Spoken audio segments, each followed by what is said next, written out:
Kita dah tekan ni lah. Mula dah. Sekejap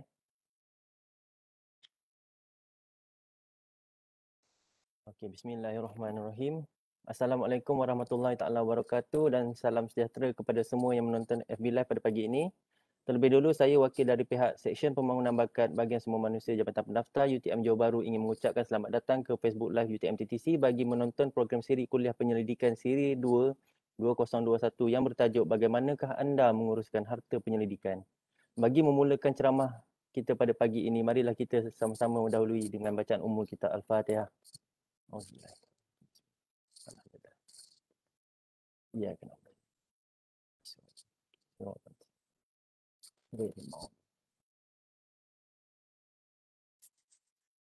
Amin, amin, ya Rabbal Alamin.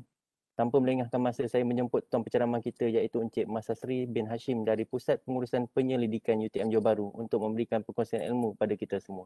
Dengan ini segala hormatnya dipersilakan Encik Masasri. Okey, terima kasih kepada Cik Hamzah. Assalamualaikum dan selamat pagi. Saya Masasri bin Hashim daripada Bahagian Kewangan RMC. Untuk siri kuliah penyelidikan hari ini, tajuknya ialah bagaimana anda menguruskan harta penyelidikan. Okey, seterusnya kita pergi definisi aset penyelidikan. Aset penyelidikan terbagi pada dua. Satu, harta tetap. Dua, inventory. Okey, untuk harta tetap, harga kos per unit bernilai RM3,000 dan lebih dan bahan tahan lama, tidak luak dan jangka hayat melebihi 4 tahun. Mesti dinyatakan dalam proposal bagi geran penyelidikan. So, untuk fabricate, biasanya fabricate kita akan cas dalam B29. Tapi end up apabila benda itu selesai dan dikategorikan sebagai harta tetap, kita akan reklaskan sebagai harta tetap. Okey, untuk harta tetap, dia mempunyai QPA 2, borang daftar harta dan sodo untuk harta tetap biasanya B35, contohnya B35901. Contoh-contoh harta tetap seperti mesin, seperti komputer, laptop yang harga menilai lebih daripada RM3,000. Okay, untuk inventory, harga kos per unit bernilai melebihi 500 dan kurang 3,000. Kalau tetap lebih 3,000, yang ni kurang daripada 3,000. Okey, tidak luak dan jangka hayat melebihi 1 tahun, mesti dinyatakan dalam proposal bagi geran penyidikan. Okey, untuk fabricate sama juga. So, mula-mula consider sebagai fabricate, tapi in case end up menjadi sebagai inventory dan kita akan reklaskan sebagai inventory. Untuk inventory mempunyai QPA 3, borang daftar inventory. Bagi sodo, biasanya sodo B36, contohnya B36901. So, contoh-contoh untuk inventory adalah seperti komputer ataupun laptop ataupun yang related yang kurang daripada RM3,000 tetapi lebih daripada RM500. So sometimes kena tengok juga kalau pilihan yang melibatkan daripada harga lebih daripada RM3,000 mungkin tidak boleh dikategorikan sebagai harta tetap ataupun inventory. Kita akan tengok nature tersebut sama ada jatuh kepada nature harta tetap ataupun inventory. Mungkin nilai tersebut boleh dikategorikan sebagai resource material ataupun barang pakai habis. Okay, seterusnya. Okey, ini contoh QPA 2 atau 3. QPA 2 ialah borang daftar harta dan QPA 3 ialah borang daftar inventory. Okey, untuk daftar harta tetap seperti berikut yang perlu diisi oleh pemohon dan perlu disimpan. So, untuk penyelidikan yang diuruskan oleh RMC, kita memerlukan QPA yang dicetak pada berwarna pink untuk kita classify antara bajet-bajet. Untuk yang RMC punya, bajet research berwarna pink.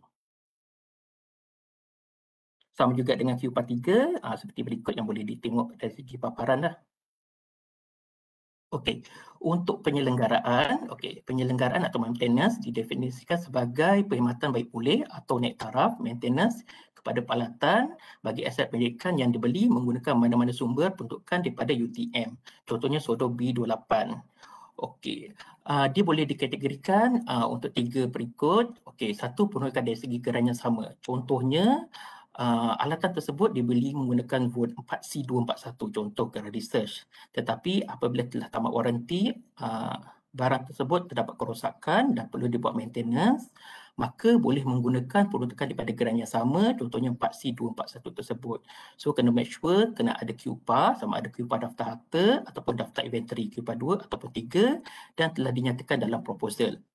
Okey, selain daripada tersebut, in case kalau misalnya contoh barang tersebut dibeli menggunakan sodo ataupun projek 4C241 tetapi peruntukan tidak mencukupi ataupun geran telah tamat memerlukan maintenance, di mana kumpulan projek boleh menggunakan mana-mana geran penyelidikan lain yang aktif sama ada daripada dimiliki oleh ketua projek ataupun team member ataupun yang berkaitan, dan boleh dimohon untuk dibuat maintenance as long as ada QPA dan dinyatakan dalam proposal. Selain daripada itu, jenis peruntukan bajet yang berbeza. Bermaksud contohnya yang tadi kita ambil kira beli menggunakan Part C 241 untuk alatan tersebut, tetapi geran telah tamat dan penyelidik tidak mempunyai mana-mana geran research yang lain. Oleh itu boleh digunakan pakai untuk dibuat pelaksanaan dari segi maintenance ataupun sama ada beli menggunakan bajet U mengurus ataupun bajet D pembangunan, maka peruntukan tidak mencukupi untuk bajet-bajet tersebut. Oleh itu boleh menggunakan bajet-bajet research daripada penyidik mana yang adalah boleh digunakan untuk tujuan maintenance tersebut as long as mempunyai QPA dan mempunyai peruntukan dalam proposal. So kesimpulannya untuk maintenance kena make sure peralatan tersebut telah dibeli menggunakan peruntukan UTM dan wujudnya QPA, baru akan dipertimbangkan untuk dari segi kelulusan dari segi maintenance. Okey, yang ini flow pembayaran aset pendidikan. Ini generally flow. Okey, so untuk permohonan biasanya apabila barang telah diterima untuk harta tetap inventory ataupun telah buat maintenance atau telah diterima, dokumen telah lengkap. So penyelidik perlu mengisi e-form di UTM Fin. Contohnya seperti di bawah tu kita ada paparan untuk yang sistem UTM Fin. Dari segi claim, dokumen dan tuntutan semua sekali perlu diupload dalam modul online claim and radis dan perlu dihantar, manakala dokumen asal perlu disimpan dalam fail online claim. So setiap geran penyelidikan perlu mempunyai fail online claim masing-masing, di mana fail tersebut perlu disimpan oleh penyelidik semasa geran aktif dan perlu dikembalikan kepada RMC apabila geran telah tamat kelak.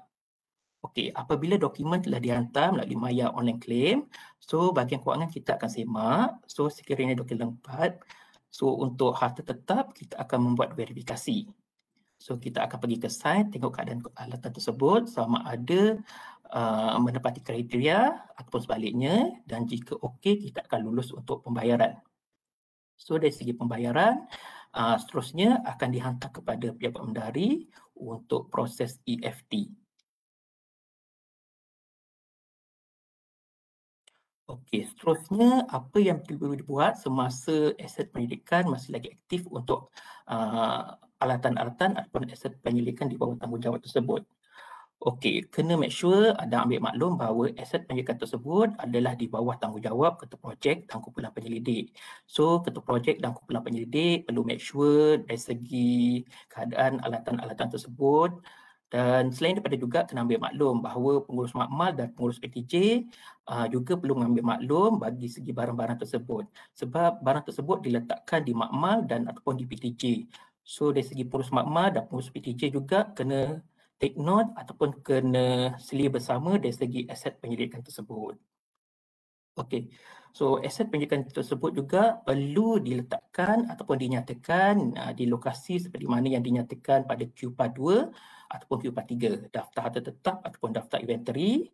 Kena make sure dalam keadaan selamat dan terjaga. So pegawai bertanggungjawab juga perlu bertanggungjawab terhadap keselamatan alatan tersebut.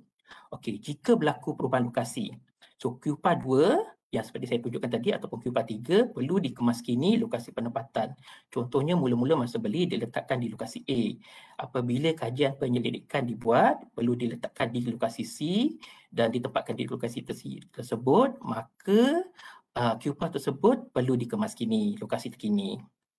Okey, selain tersebut, okey, untuk QPA 7, senarai aset di lokasi perlu disertakan oleh penyidik juga, di mana dalam QPA tersebut perlu dinyatakan senarai aset dan inventory di dalam kawasan tersebut. Contohnya pada satu bilik, dinyatakan ada mempunyai meja, kerusi, ada laptop, ada barang penyelidikan. So semua sekali tersebut perlu di list down dalam QPA 7, senarai aset di lokasi, dan perlu ditampalkan ataupun disimpan di lokasi tersebut. Okey, selain daripada itu, aset penyelidikan tersebut perlu dibuat pemantauan dan perlu disemak sama ada memerlukan maintenance ataupun kita perlu buat preventive maintenance. Ini untuk mengelakkan jika tiada preventive maintenance ataupun tidak diselia dengan baik, alatan tersebut tidak dapat dijaga ataupun tidak dapat digunakan dalam tempoh yang lama. So akan berlaku pembaziran lah daripada segitu. Okay, selain daripada itu, keselamatan aset penyidikan perlu dijaga juga, di mana pegawai bertanggungjawab, ketua penyelidik atau berkaitan daripada pengurus makmal ataupun pengurus PTJ kena make sure aset tersebut di tempat di kawasan yang sesuai dan selamat dan safety terjaga untuk aset tersebut. Pada itu, pemantauan juga perlu dibuat secara berkala oleh kumpulan penyelidik terhadap kegunaan aset-aset tersebut. Okey, selain daripada itu, jika berlaku kehilangan pada aset penyelidikan, ianya perlu dilaporkan. Tentang kehilangan nanti saya akan touch pada slide yang seterusnya. Okey, apabila geran penyelidikan telah tamat. Okey, geran penyelidikan telah tamat. Okey, jika dia mempunyai beberapa condition. Antaranya, contohnya lah untuk geran penyelidikan yang tamat tu, dia punya end date-nya pada tahun 2020. So sekarang ni kita consider geran tersebut telah tamat. Okey. So kalau misalnya penaja memerlukan aset penyelidikan tersebut dipulangkan, ianya perlu dipulangkan tapi perlu melalui daripada RMC, kita akan buat documentation. Okey. Walaupun geran tersebut telah tamat, aset penyelidikan tersebut masih di bawah tanggungjawab ketua projek dan kumpulan penyelidik dan boleh diguna pakai untuk projek penyelidikan yang lain. So kita nak nampakkan ada continuity kepada aset penyelidikan tersebut. Kita tak nak nanti macam dijadikan isu kalau misalnya aset tersebut dibeli untuk geran penyelidikan A sahaja. Tetapi apabila geran penyelidikan A tamat, benda tersebut tidak boleh digunakan untuk mana-mana research project yang lain. So benda tu kalau boleh dielakkanlah. Okey. Selain daripada itu, walaupun geran telah tamat, aset tersebut perlu ditempatkan di lokasi dari segi QPA 2 ataupun 3 juga perlu diupdate. Jika perubahan lokasi juga perlu dinyatakan sama ada ditempatkan di lokasi yang sama ataupun lokasi yang baru. So dari segi QPA 7, macam saya highlightkan tadi, senarai aset lokasi. So aset-aset tersebut juga perlu di-highlightkan ataupun di-list downkan pada QPA 7, senarai aset di lokasi untuk dibuat semakan sama ada oleh pemantau ataupun yang berkaitan.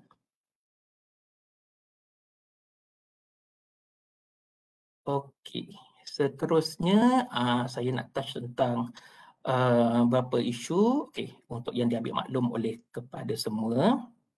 Okey, untuk aset-aset penyelidikan, apa yang perlu dibuat ataupun apa yang perlu dilakukan bila situasi tersebut berlaku. Contohnya, apabila penyelidik atau ketua penyelidik bersara atau berhenti. Okey, berhenti maksudnya berhenti berkhidmat di UTM.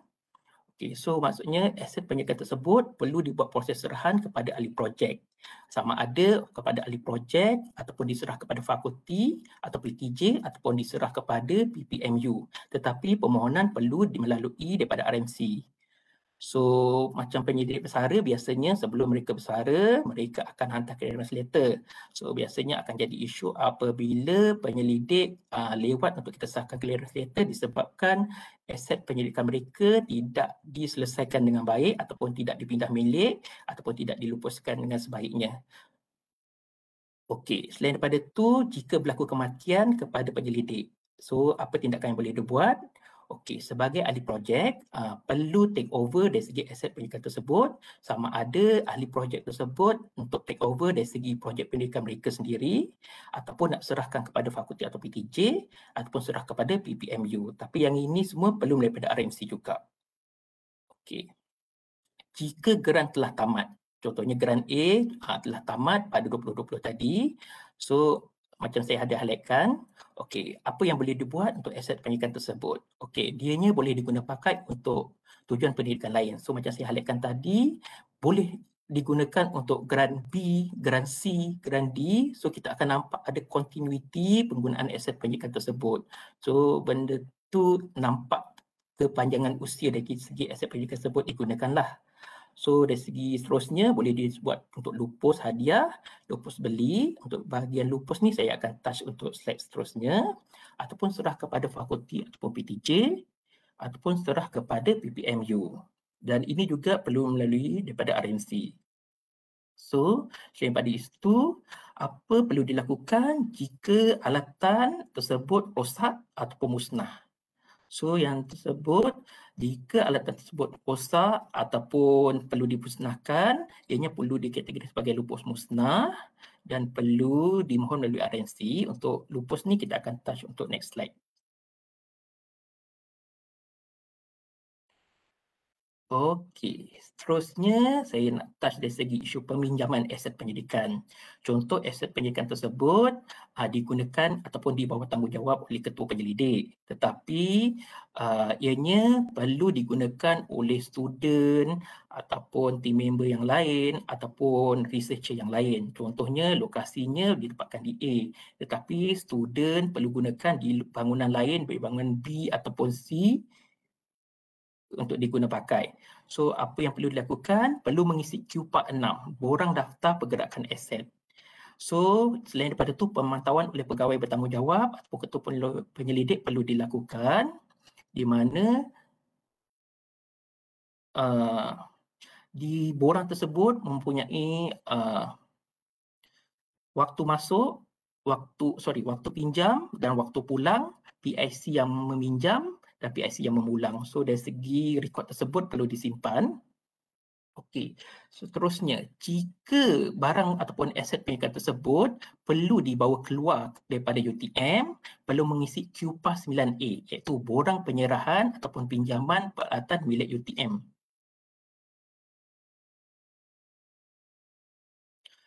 Okey.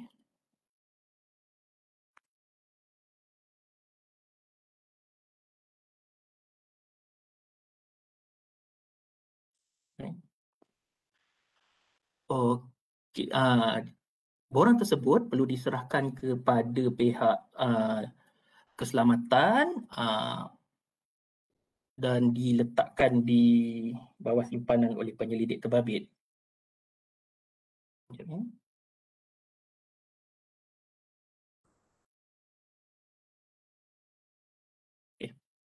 Maaf. Okey. So, untuk peminjaman aset penyelidikan seperti berikut. Okey.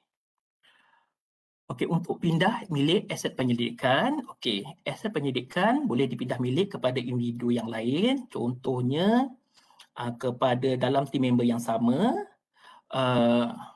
kepada mana-mana staff ataupun researcher, dan benda ni perlu dilakukan oleh penyelidik ataupun pemilik aset tersebut semasa beliau masih lagi aktif sebagai staf UTM ataupun sebelum beliau berpencen atau berhenti daripada UTM. Okey, ini yang macam saya highlightkan tadi. In case kalau misalnya aset-aset penyelidikan yang di bawah tanggungjawab masing-masing tidak dibuat dari segi pemindahan ataupun ditukar hak milik dan sebagainya, aset tersebut masih carry di bawah tanggungjawab ketua penyidik tersebut. So, biasanya akan jadi isu apabila untuk buat clearance letter untuk berpencen. So, biasanya proses untuk kita sahkan clearance letter tu akan sedikit lewat lah disebabkan penyelidik perlu menyelesaikan isu-isu tentang pindah hak milik dan juga dari segi pemindahan status pemilikan aset pendidikan yang di bawah mereka. So, apa yang perlu dibuat? Okey, untuk pemohon pindah hak milik, pemohon perlu majukan ke bahagian kewangan RMC, borang permohonan pindah milik. Okey, yang ini boleh dapat daripada portal RMC, dan QPA 2 borang daftar inventory ataupun QPA 2 borang daftar harta tetap ataupun QPA 3 borang daftar inventory yang asal. So, bergantung sama ada yang nak dipindah milik tersebut adalah harta tetap ataupun inventory. Okey. Okey, seterusnya saya nak touch tentang kaedah pelupusan aset penyidikan macam saya sentuh pada slide-slide sebelumnya. Okey, pelupusan aset penyidikan, okey, dia disarankan untuk dilupuskan apabila mempunyai kriteria berikut. Contohnya tidak ekonomi untuk dibaiki. Maksudnya kalau misalnya baiki juga, benda tu tetap akan rosak ataupun tidak boleh digunakan secara optimum, ianya usang ataupun obsolete, rosak dan tidak boleh digunakan, so maksudnya memang langsung tidak boleh dibaiki.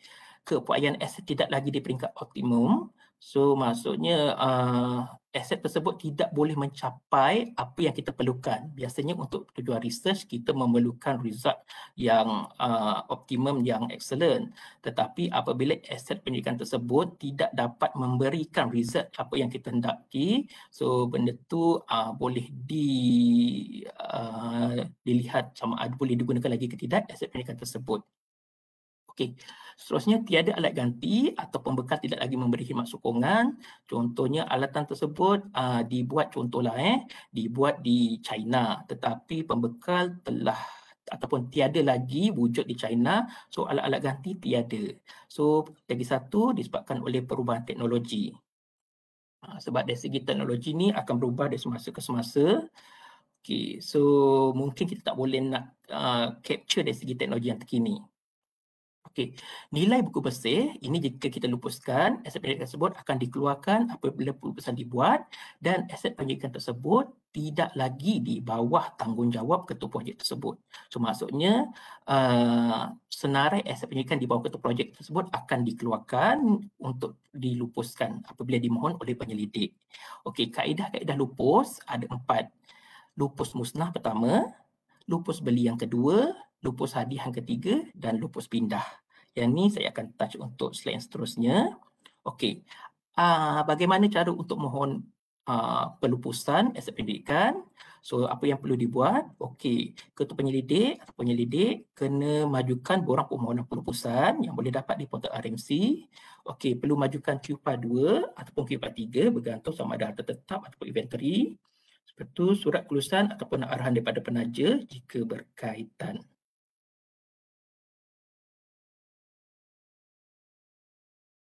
Okey, kita pergi kaedah lupus yang pertama iaitu lupus musnah. Okey, lupus musnah berdasarkan kriteria berikut iaitu tidak ekonomi untuk dibaiki, usang ataupun obsolete, rosak dan tidak boleh digunakan, keupayaan aset tidak lagi di peringkat optimum, tiada alat ganti ataupun bekal dan tidak lagi memberi khidmat sokongan. So yang ini kita akan musnahkan, maksudnya akan diambil oleh bahagian pelupusan dan akan dikeluarkan daripada UTM dan dikeluarkan daripada senarai aset universiti dan dikeluarkan daripada tanggungjawab ketua penyelidik. Okey, yang keduanya lupus beli. Okey, lupus beli ni maksudnya penyelidik memohon untuk aset tersebut dilupuskan dan ingin membeli berdasarkan harga nilai ataupun harga sisa barangan tersebut. Yang ini biasanya kita sarankan untuk barangan IT, so contohnya laptop dan PC. So apabila aset penyidikan pada tahun kelima, so kita sarankan untuk mohon lupus dan dari segi nilai aset tersebut kita akan taksirkan dan kita akan maklumkan kepada penyelidik untuk dibayar dan harga jualan tersebut akan dikira sebagai hasil universiti. So barangan tersebut dilupuskan daripada tanggungjawab penyelidik tetapi boleh dimiliki oleh penyelidik dengan cara lupus beli. Tapi untuk macam saya highlightkan tadi untuk barangan IT lah, contohnya laptop dan PC. Untuk barang-barang yang aset pendidikan yang lain seperti mesin dan sebagainya, kita tidak galakkan tapi kita akan tengoklah in case ada permohonan ataupun case by case. Okey, seterusnya lupus hadiah. Lupus hadiah ialah pelupusan untuk menghadiahkan aset pendidikan kepada organisasi yang telah dipersetujui. Contohnya aset tersebut kita nak serahkan, contohnya lah komputer, laptop, kita nak serahkan kepada sekolah, kepada NGO ataupun mana-mana agensi. Tetapi ianya perlu mendapat kelulusan bersurat daripada penaja untuk menyerahkan tersebut, maksudnya penaja bersetuju aset tersebut diserahkan kepada penerima-penerima tersebut. Yang untuk barangan IT kita sarankan jika untuk lupus hadiah perlu melepasi tempoh 4 tahun di mana dalam tempoh 4 tahun masih lagi di bawah ekonomi dari segi untuk susut nilai. Okey, seterusnya pelupusan kaedah yang terakhir ialah lupus pindah. Lupus pindah ni kita menyerahkan kembali aset pendidikan kepada penaja berdasarkan perjanjian ataupun arahan. Ianya boleh berlaku semasa geran aktif ataupun geran tamat. Contohnya, penyelidik mendapat peruntukan ataupun geran penyidikan daripada Petronas, di mana Petronas telah menyatakan pada proposal tersebut bahawa aset penyidikan tersebut perlu dikembalikan kepada pihak Petronas apabila geran tamat, ataupun perlu dikembalikan pihak Petronas juga semasa geran tersebut masih aktif. Dia bergantung pada case by case. So kita akan buat proses pelupusan tersebut, dan untuk kaedah-kaedah pelupusan ini, aset tersebut akan dikeluarkan daripada nilai buku universiti dan akan dikeluarkan daripada senarai aset penyelidikan di bawah tanggungjawab penyelidik. Okey, seterusnya untuk kehilangan aset penyidikan.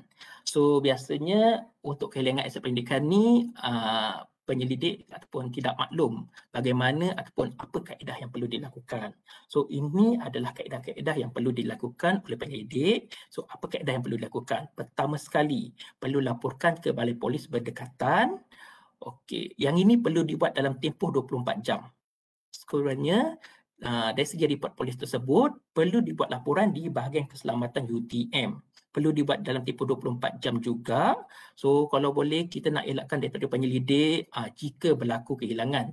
Minta-minta tidaklah Okey, perlu ambil tindakan segera. Kita tak nak mengambil tempoh masa yang lama untuk dibuat report, untuk diambil tindakan seterusnya. So apabila telah buat 2 report tersebut, apa perlu dibuat? So perlu majukan beserta laporan 2 laporan tadi dengan laporan awal ataupun QPA 28, dengan QPA 2 ataupun 3, daftar tetap ataupun daftar inventory, perlu dimajukan kepada RNC. Okey, dari segi dokumen-dokumen tersebut, kita akan majukan kepada pejabat mendari untuk dimajukan dari segi kelulusan ataupun pertimbangan daripada jawatankuasa kehilangan ataupun hapus kira. So, keputusan daripada jawatankuasa tersebut bergantung dan akan dimaklumkan kepada penyelidik. So, diharapkan penyelidik dapat mengambil maklum jika berlaku kehilangan aset pendidikan, dan disarankan juga dan amat dititik beratkan bahawa penyelidik perlu menjaga keselamatan aset penyelidikan tersebut, disimpan di kawasan yang selamat, dijaga oleh pegawai bertanggungjawab dengan sebaiknya. Okey. Seterusnya, saya nak touch dari segi audit aset penyidikan. Okey. Semua aset penyidikan perlu make sure sentiasa siap siaga untuk diaudit dan dipantau dari segi pelbagai pihak. Contohnya, dari segi pihak RMC sendiri, untuk audit aset pendidikan tamat tempoh. Mungkin daripada audit dalam UTM untuk kepenggunaan aset pendidikan, sama ada audit sendiri dari segi pihak penaja, contohnya MOSTI daripada KPT, ataupun dari segi penaja sendiri. Sometimes untuk MOSTI, KPT, mereka akan turun site ke UTM untuk audit aset-aset penyidikan yang berkaitan untuk pemantauan yang diperlukan. Dan untuk Jabatan Audit Negara jika berkaitan. Okey, diingatkan juga kepada penyelidik untuk sentiasa membuat seliaan kepada aset pendidikan dan pengemaskinan dokumen. So, sentiasa perlu bersedia, aset tersebut perlu sentiasa dibuat pemantauan, dikemaskini dari segi dokumen, dan insya-Allah tak ada problem jika tindakan-tindakan tersebut telah diambil oleh kumpulan projek.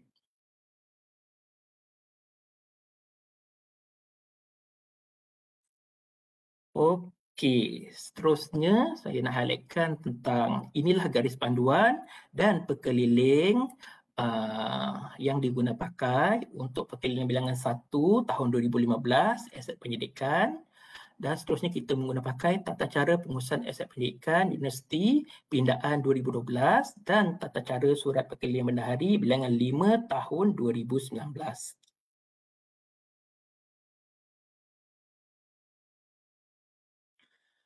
Okey, seterusnya ini adalah sedikit fakta-fakta ataupun yang kita nak highlightkan tentang aset pendidikan. Okey, aset pendidikan adalah di bawah tanggungjawab ketua projek. Okey, memang kita sedia maklumkan. Tapi macam saya highlightkan tadi, pengurus makmal ataupun pengurus PTJ perlu mengambil maklum tentang aset penyidikan yang di bawah ataupun ditempatkan di lokasi anda. So, kena make sure ada collaborate dengan penyelidik lah untuk make sure alatan tersebut dari segi documentation, dari segi keselamatan, dari segi pemantauan dan sebagainya, benda tersebut perlu dijaga bersama. Okey, dari segi verifikasi, untuk verifikasi pembayaran, ianya akan dilakukan oleh pihak RMC, di mana jika penyelidik membuat tuntutan, pihak RMC yang melibatkan tetap akan membuat temujanji untuk buat verifikasi, dan dari segi pembayaran, ianya akan diuruskan oleh pihak RMC. Manakala dari segi cara pembayaran melalui UTM FIN dan online claim. So macam saya tadi telah highlightkan dari segi flow pembayaran, kita menggunakan kaedah UTM FIN dan guna kaedah online claim radis. Manakala permohonan lupus, macam saya highlightkan tadi, semua permohonan lupus perlu melalui RMC terlebih dahulu dan kita akan majukan kepada pihak-pihak yang tertentu. So pihak RMC akan take note dari segi pelupusan tersebut dan kita akan ambil tindakan seterusnya.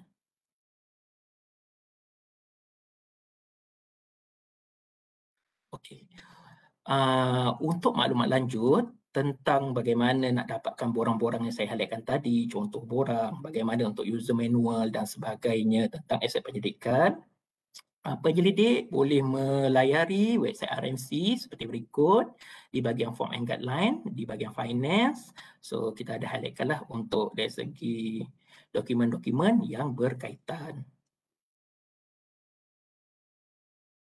Okey, ini adalah PIC yang menguruskan tentang aset penyelidikan bagi bajet penyelidikan yang diuruskan oleh RMC sama ada J13,000 ataupun K13,000. So boleh merujuk kepada PIC ini jika terdapat sebarang pertanyaan. So itu sahaja untuk pembentangan saya. Jika terdapat soalan, pihak Prof, Tuan dan Puan boleh highlightkan soalan tersebut untuk dijawablah mana yang boleh kami jawab. Okay, silakan. Saya cuba terima juga ya soalan.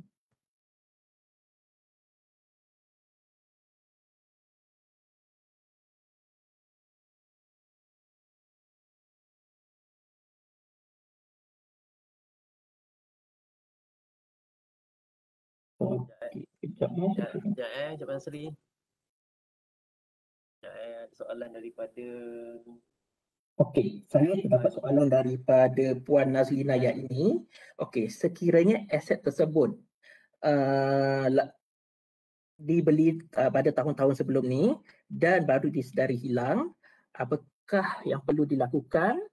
Okey, so sama juga perlu membuat macam kita berbalik kepada untuk kehilangan tadi. Okey, kena buat report untuk PDRM ataupun Balai Polis Berdekatan ataupun sekali dengan laporan di bahagian keselamatan, majukan dokumen-dokumen report dengan QPA 28 dengan QPA 3 kepada RMC. Walaupun telah lama dimaklumkan hilang, perlu ambil tindakan dan perlu diambil tindakan segera untuk perkara tersebut. So diharapkan penyidik-penyidik yang lain, mana-mana aset penyidikan yang telah hilang, ataupun boleh ambil tindakan tersebut. So diharapkan tidak mengambil masa yang lama untuk dibuat tindakan. Macam saya highlightkan tadi, jika berlaku aset tersebut hilang, perlu diambil tindakan dalam tempoh 24 jam. Okey.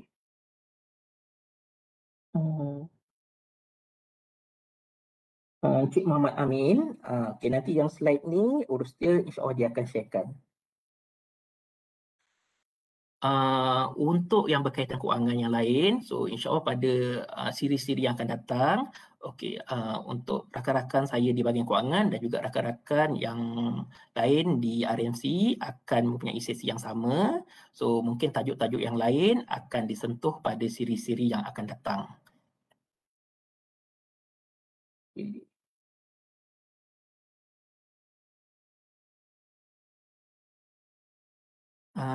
Encik Hamzah, ada soalan lain ke? daripada Puan Yana Azlan. Saya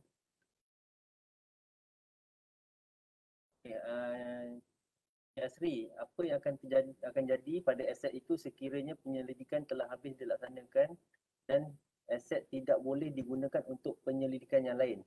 Ada sebarang treatment khas kah? Daripada Puan Yana Azlan. Sorry? Okey. Boleh ulang Cik Hamzah? Sorry. Okey, daripada Puan Yana Azlan, daripada Melati. Cik Azri, apa yang akan jadi pada aset itu sekiranya penyelidikan telah habis dilaksanakan dan tidak boleh digunakan untuk penyelidikan yang lain? Ada sebarang treatment khas tak? Okey, macam yang saya punya slide tu, okey, jika selepas geran tersebut tamat, aset tersebut boleh digunakan untuk tujuan penyidikan yang lain. So biasanya mungkin boleh highlightkan okey ataupun maklumkan kepada PPMU untuk listkan okey mungkin contohnya penyidik mengatakan okey saya ada aset ini boleh digunakan jika ada penyidik lain yang ingin menggunakan tersebut boleh merujuk kepada saya. Mungkin boleh dimaklumkan kepada PPMU untuk decentralizekan dari segi info tersebut. So benda tersebut nampak aset pendidikan tersebut ada continuity walaupun walaupun penyidik tersebut telah tamat projek tersebut dan projek baru tidak related ataupun tidak digunakan untuk aset tersebut. So kita nak nampakkan masih lagi penggunaan tersebut berjalan. Boleh dikongsi bersama di antara penyidik yang lain lah, tapi atas budi bicara pemilik aset tersebut. Okey, soalan kedua daripada Zack Arifin daripada library ni. Okey. Kalau diberikan kepada PTJ lain, bolehkah dikira sebagai lupus hadiah? Contoh mesin type lama daripada Fabu kepada galeri UTM. Untuk yang tersebut, kita boleh, kalau misalnya terlampau lama, kita akan tengok sama ada boleh lupus hadiah ataupun ambil lupus tindakan seterusnya. Untuk tersebut boleh majukan permohonan pada RMC dan request permohonan nak buat macam mana, nanti kita akan terus ambil tindakan untuk proses tersebut. Okay, soalan ketiga daripada Nazlina Aini. Sekiranya aset tersebut aset lama bertahun-tahun dibeli dan baru disedari hilang, adakah perlu mengikut prosedur kehilangan aset? Okey, yang ini tadi saya dah respon untuk yang first tadi, Cik Hamzah. So masih juga kena buat tindakan dan kita sarankan kena ambil tindakan segera.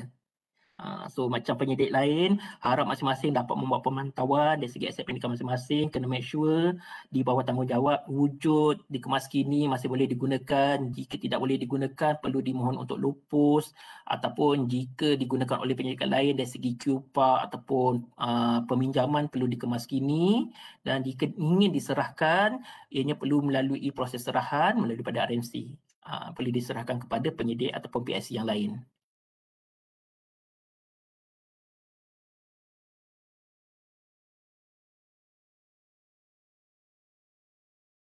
Okey, daripada Puan Nita Said.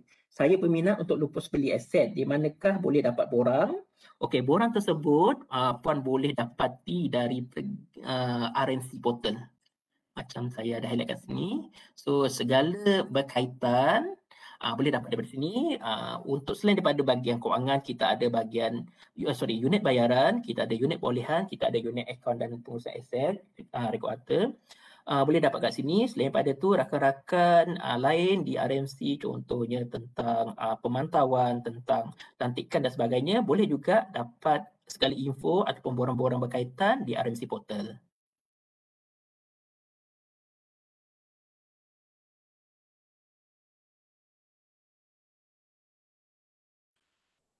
Sini dah habis ke? Ada lagi nak share? Okey, di peringkat saya itu saja, tapi kami amat menyarankan agar penyelidik dapat mengambil maklum tentang status aset penyidikan masing-masing. Macam saya highlightkan berkali-kali tadi, aset tersebut perlu dibuat pemantauan dan ambil tindakan seterusnya. So, jika memerlukan dari segi pelupusan ataupun dipindah milik ataupun sebagainya, boleh diambil tindakan segera. So, dari segi borang-borang boleh didapati daripada RMC portal ataupun jika terdapat pertanyaan selepas ini daripada kalangan penyelidik ataupun tuan dan puan, boleh merujuk kepada tim kami dan insya-Allah kita akan bantu untuk isu-isu tersebut. So, untuk yang soalan lain, Cik Hamzah, saya rasa dah tak ada soalan tu. So, di pihak saya mengucapkan terima kasih kepada semua yang mendengar sesi sharing ni. So, kita consider sebagai sharing lah untuk kita berkongsi apa yang boleh kita guna pakai untuk aset pendidikan. So saya mohon maaf jika terdapat isu teknikal ataupun yang berkaitan sepanjang sesi sharing tersebut. So saya ucapkan terima kasih pada semua dan terima kasih juga kepada pihak Rustia. Okay, itu saya nak ambil kesempatan untuk kita nak maklumkan juga untuk minggu depan kita ada talk series siri kuliah penyelidikan siri 3 yang bertajuk apa yang anda perlu tahu untuk pembelian penyelidikan, iaitu pada 22 Jun hari Selasa jam 11 pagi hingga 12 tengah hari. Berceramah Encik Abdul Munim bin Amran dari RMC juga. Okey, syukur alhamdulillah di atas perkongsian yang bermanfaat itu sebentar tadi. Semoga ilmu baru yang kita perolehi pada hari ini dapat diaplikasikan secara baik dalam melaksanakan tugas dan tanggungjawab yang diberikan kepada kita. Dengan ini berakhirlah sesi perkongsian kita pada hari ini. Saya selaku wakil dari pihak penganjur ingin merakamkan setinggi-tinggi penghargaan dan jutaan terima kasih kepada penceramah kerana sudi meluangkan masa, dan tidak lupa juga kepada hadirin sekalian kerana sudi menonton dan mengikuti program ini sehingga tamat. Semoga ilmu yang diberikan kepada kita pada hari ini memberi manfaat kepada kita semua. Sekian saja saya sudahi dengan wabillahi taufiq wa hidayah. Wassalamualaikum warahmatullahi taala wabarakatuh. Waalaikumsalam warahmatullahi wabarakatuh. Terima kasih pada semua.